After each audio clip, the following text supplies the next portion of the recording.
Un geste désagréable, effectué dans l'intention de mêler... Activité 14. Un geste désagréable, effectué dans l'intention de mêler l'insolence et le mépris. Peu diplomatique en tout cas, et qui ne vous disposera pas à la clémence. Visiblement, la personne couchée sur les 2 sièges, le dos tourné au couloir, n'a pas cru bon de s'inquiéter de l'arrêt du train. Les écouteurs sur les oreilles, une tablette à la main, elle est plongée dans la consommation d'un film auquel il paraît impensable de la soustraire. Profondément éloignée de l'éventualité d'imaginer que de nouveaux voyageurs sont en train de pénétrer dans le wagon, elle baigne dans une atmosphère de retranchement inexpugnable, saupoudrée de miettes de biscuits.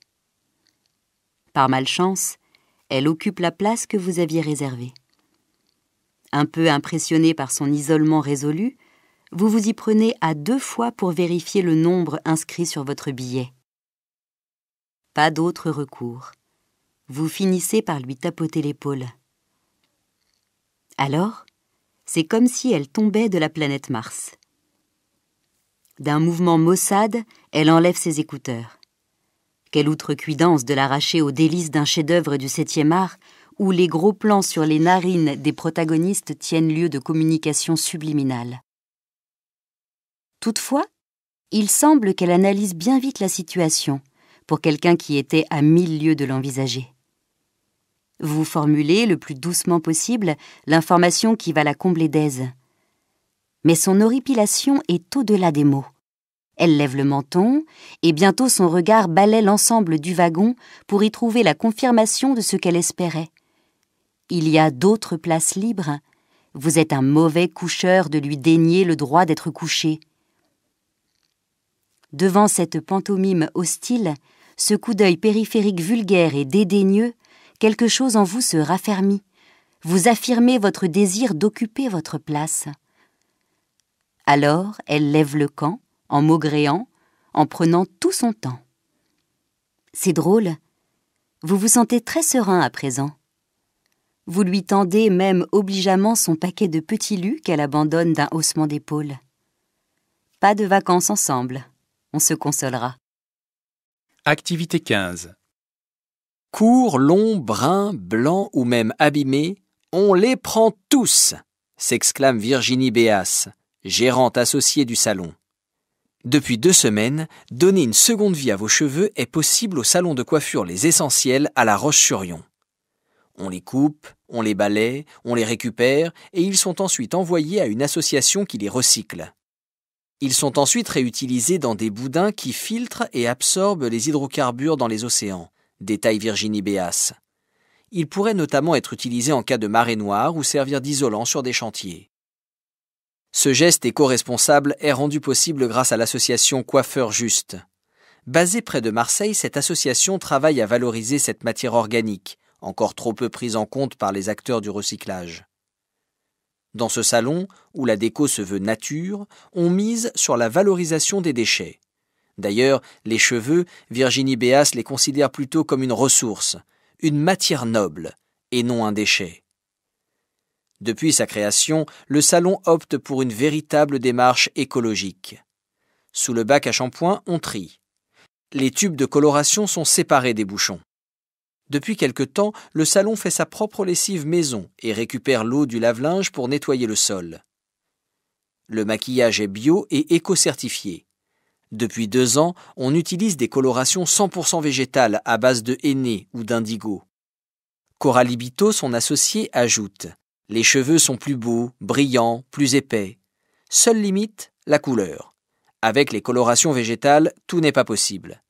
On ne peut pas faire de décoloration, de mèches, et on se limite au ton chaud. Pour satisfaire la demande, le salon fait au mieux. » Ces produits, qui attirent de nouveaux clients, sont aussi plus agréables pour les coiffeuses, moins exposées aux composants nocifs. Activité 16. 3 siècles en majesté. Édifié en 1719, ce véritable palais pour chevaux a connu diverses fortunes au fil des ans. Mais il demeure aujourd'hui encore un lieu magique dédié à la culture équestre. Évidemment, la première chose qui frappe en entrant dans le bâtiment, c'est l'odeur de fourrage et de crottin. Dans une stalle, un hongre souffle doucement.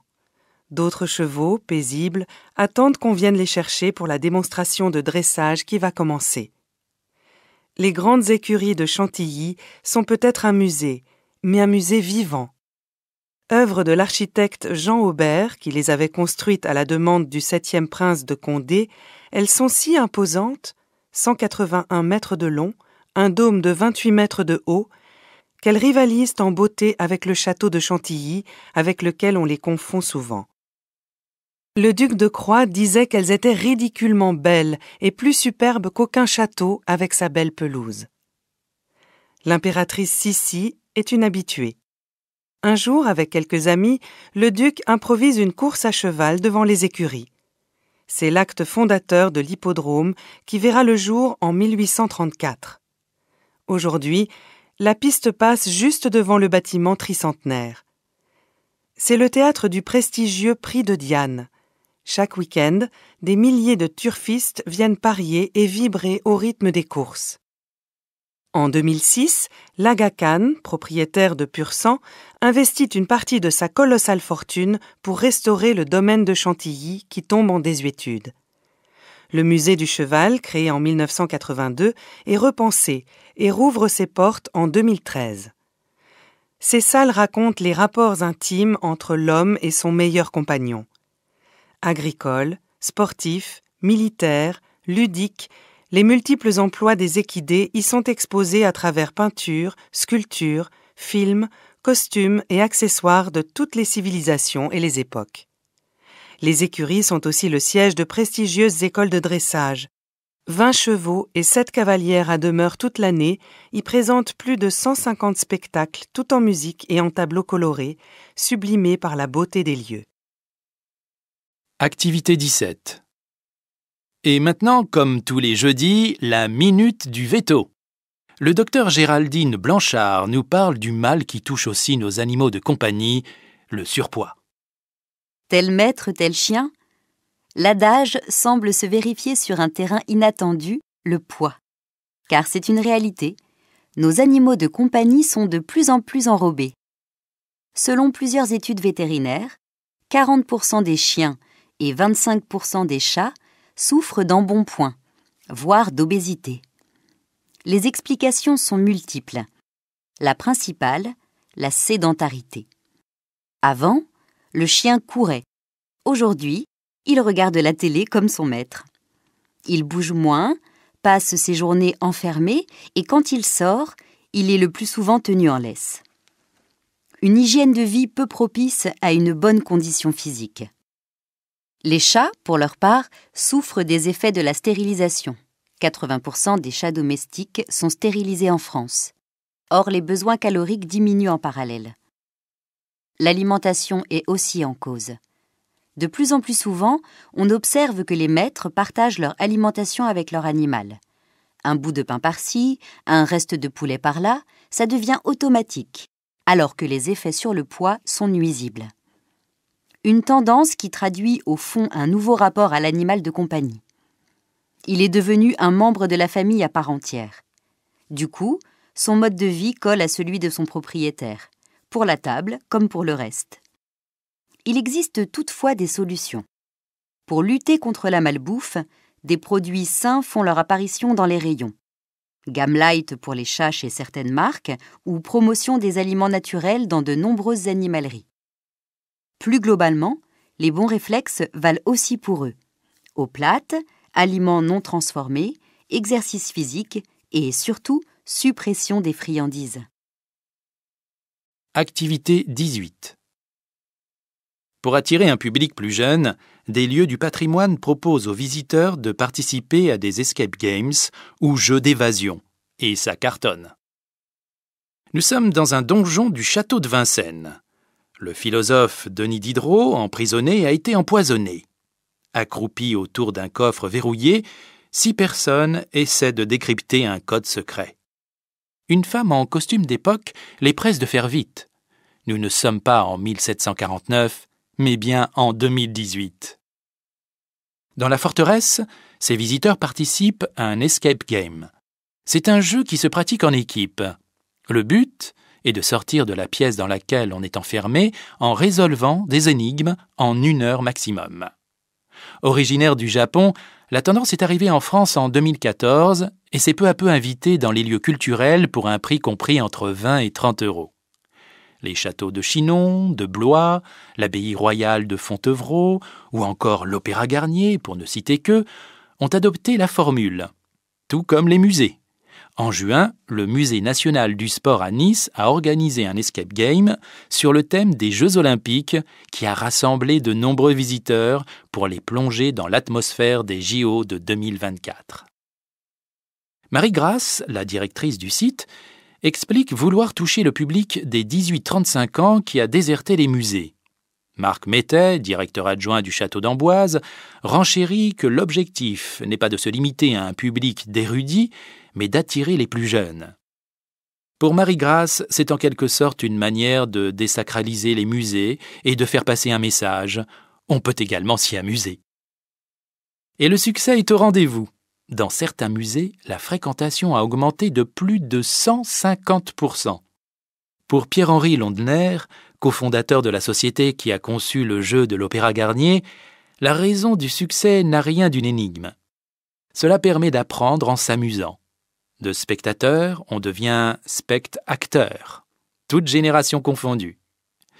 Chacun doit apporter sa pierre à l'édifice, les gamins comme les papis. Activité 19. Par Bélénos et Toutatis, les temps changent dans le village d'Astérix. Pour la première fois, c'est une adolescente, la fille de Vercingétorix, il est vrai, qui occupe la vedette du 38e album de la saga. La jeune fille se prénomme Adrénaline et porte bien son nom. Chevelure rousse, caractère bien trempé, comme son père, la fille de Vercingétorix est assurément la première véritable aventurière de la série. Depuis 60 ans, la sortie d'un album d'Astérix est un événement. Édité aux éditions Albert René, l'album bénéficie d'un tirage global de 5 millions d'exemplaires, dont 2 millions pour le marché francophone, sans équivalent dans l'édition française. L'Allemagne est, après la France, le pays où Astérix se lit le plus. Chaque album d'Astérix en allemand s'écoule à environ 1,5 million d'exemplaires. Depuis la parution du premier album d'Astérix, Astérix le Gaulois, en 1961, un total de 380 millions d'albums se sont vendus dans le monde. Les albums d'Astérix sont traduits au total dans 111 langues et dialectes. Fidèle à son habitude, l'éditeur s'est montré avare de détails sur le contenu de ce nouvel album. Outre Adrénaline, il a consenti à dévoiler les noms de 2 autres ados présents dans l'album, Blinix et Selfix, fils respectivement du poissonnier Ordre Alphabetix et du forgeron Cétotomatix. Si les personnages féminins ont été si longtemps absents des albums d'Astérix, c'est lié à la BD des années 1960-1970. En général, il n'y avait pratiquement jamais de personnages féminins, pour des raisons purement stratégiques. En effet, peu de filles lisaient des bandes dessinées, ou en tout cas on ne savait pas si elles en lisaient. Le plus bel hommage à ce nouvel album est venu d'Anne Goscinny, la fille de René Goscinny, qui pense qu'Adrénaline est certes dans l'air du temps, mais qu'elle est surtout en adéquation avec l'esprit de l'œuvre, avec l'humour, avec les aventures d'Astérix en général, et que c'est presque un personnage que son père aurait pu inventer. Activité 20. Quand on parle de pollution, on pense rarement d'abord au bruit. Et pourtant, comme l'explique la journaliste du Monde Anne Rodier, même de faible intensité, les perturbateurs d'attention, comme une parole intelligible ou des confidences à voix basse, peuvent être extrêmement gênants, produisant déconcentration, stress et fatigue, accidents et perte d'activité. La baleine, gênée par le bruit des navires, perturbée par le son des moteurs, n'est pas efficace dans sa recherche de nourriture. Elle pêche moins de plancton. Pour les salariés de l'aéroport, du restaurant ou de l'open space ou espace ouvert, c'est la même chose. Le larcène d'un haut-parleur de l'aérogare, la réverbération des discussions enjouées des clients ou le fracas des assiettes de la pizzeria, les conversations des collègues de l'open space, sont autant de perturbateurs d'attention, source d'accidents et de perte d'activité. La nocivité n'est pas nouvelle.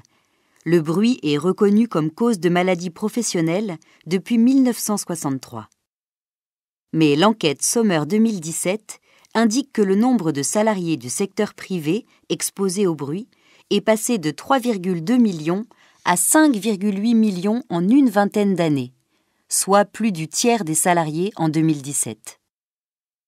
Le coût social est évalué par le Conseil national du bruit à 1,1 milliard d'euros.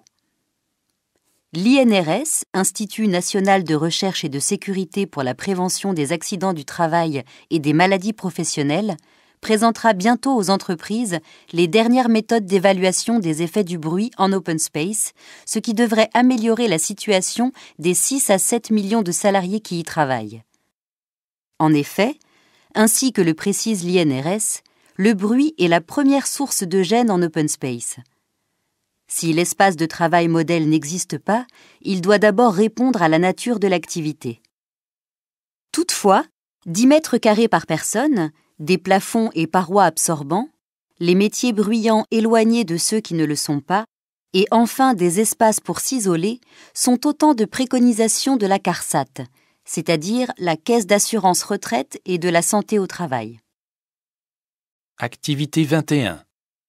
Mutée à Saint-Denis, une jeune conseillère d'éducation découvre la réalité d'un collège en ZEP. Une chronique sociale d'une grande justesse. D'un centre de rééducation à une salle de classe, le chemin est cohérent. 2 ans après avoir ausculté l'univers hospitalier dans Patient, Grand Corps Malade et Mehdi Idir s'assoient au chevet de l'école avec un engagement tout aussi viscéral. Leur premier film était inspiré de l'histoire de Grand Corps Malade. C'est au tour de Mehdi Idir de prêter certains de ses souvenirs à cette chronique chaleureuse, filmée dans l'établissement des Francs-Moisins à Saint-Denis, où il fut élève. Soit une année scolaire en ZEP, vue à travers les premiers pas d'une jeune conseillère principale d'éducation.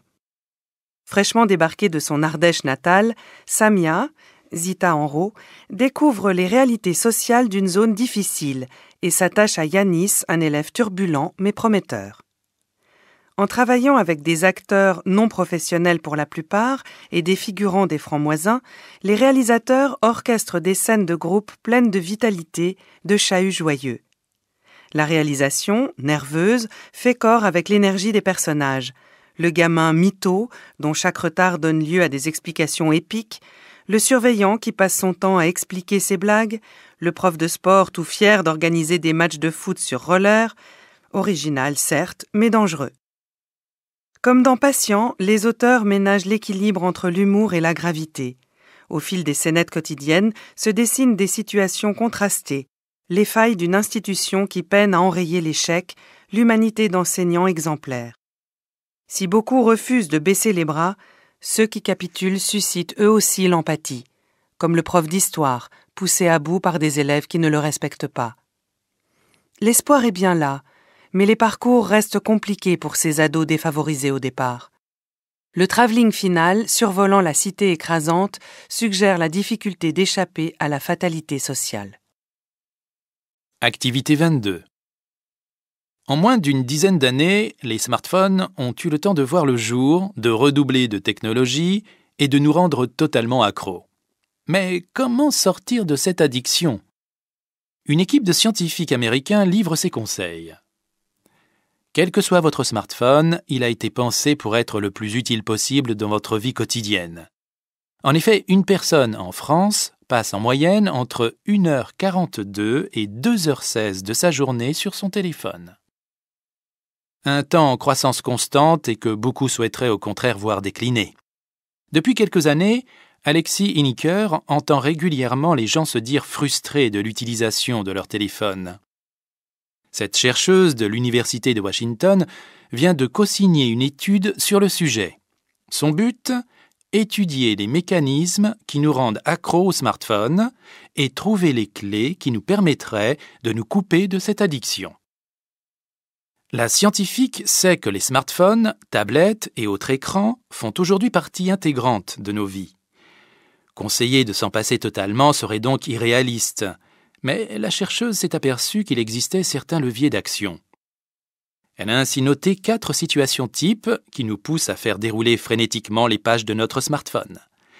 Les attentes inconfortables, ou l'attente d'un message ou d'une notification avant ou pendant une activité ennuyeuse ou répétitive, et pendant les situations socialement inconfortables. À l'inverse, 3 autres déclencheurs provoquent systématiquement l'arrêt de l'utilisation du smartphone. Lorsque la vraie vie fait irruption, la personne que l'on attendait arrive, lorsqu'on prend conscience qu'on a déjà passé 30 minutes sur son téléphone, ou encore lorsque l'on rencontre du contenu que l'on avait déjà consulté. La solution serait un mécanisme privant ou limitant l'accès à son propre téléphone pendant un certain temps. Mais les participants à cette étude, même s'ils culpabilisent de passer tant de temps sur leur téléphone, ne se sentent pas suffisamment mal pour utiliser ces solutions-là. Alors, comment passer son temps plus intelligemment sur son téléphone ? D'après les scientifiques, le mieux serait des smartphones qui redonnent à l'utilisateur son libre arbitre.